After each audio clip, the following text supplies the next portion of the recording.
ഈ ഇഷ്ടവും സ്നേഹവും ഒരേ അർത്ഥത്തിൽ ഉപയോഗിക്കാൻ പാടില്ലാത്ത രണ്ട് പദങ്ങളാണ്. ഇഷ്ടം എന്ന് പറയുന്നത് നമുക്കൊരു വസ്തുവിൻ്റെയോ ഒരു വ്യക്തിയുടെയോ ക്വാളിറ്റിയോട് തോന്നുന്ന ഒരു ആഗ്രഹമോ അട്രാക്ഷനൊക്കെയാണ്. എനിക്ക് പായസം ഇഷ്ടമാണ്, പാട്ടു പാടുന്ന ആളുകൾ ഇഷ്ടമാണ്, അയാളുടെ സൗന്ദര്യം ഇഷ്ടമാണ് എന്നൊക്കെ പറയുന്ന ഒരുതരം അട്രാക്ഷനാണ്, അല്ലെങ്കിൽ ഒരു ക്വാളിറ്റിയോട് തോന്നുന്ന ആഗ്രഹമാണ്. പക്ഷെ സ്നേഹം എന്ന് പറയുന്നത് ഷെയറിങ് ഓഫ് ഇമോഷൻസാണ്, ഷെയറിങ് ഓഫ് മൈൻഡാണ്.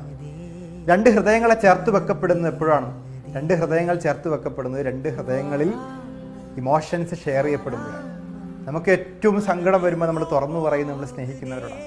നമുക്ക് ഏറ്റവും സന്തോഷം വരുമ്പോൾ നമ്മൾ ഷെയർ ചെയ്യുന്നതും നമ്മൾ സ്നേഹിക്കുന്നവരോടാണ്. അപ്പോൾ സ്നേഹം എന്ന് പറഞ്ഞാൽ എന്താണ്? സ്നേഹം എന്ന് പറയുന്നത് ഷെയറിങ് ഓഫ് ഇമോഷൻസ് ആണ്. രണ്ട് ഹൃദയങ്ങൾ ചേർത്ത് വെക്കപ്പെടുന്ന മെഴുക് എന്ന അർത്ഥത്തിലാണ് സ്നേഹം എന്ന പദം ഉപയോഗിക്കുന്നത്. സ്നിഗ്ധം, സ്നേഹം എന്നൊക്കെ പറഞ്ഞാൽ മെഴുക് എന്നാണ് അർത്ഥം. ആ മെഴുക് രണ്ട് ഹൃദയങ്ങളെ ചേർത്ത് വെക്കുന്നു. അങ്ങനെ ഹൃദയങ്ങൾ ചേർത്ത് വെക്കപ്പെടുമ്പോൾ ഉണ്ടാകുന്ന വികാരത്തിൻ്റെ പേരാണ് സൗഹൃദം എന്ന് പറയുന്നത്.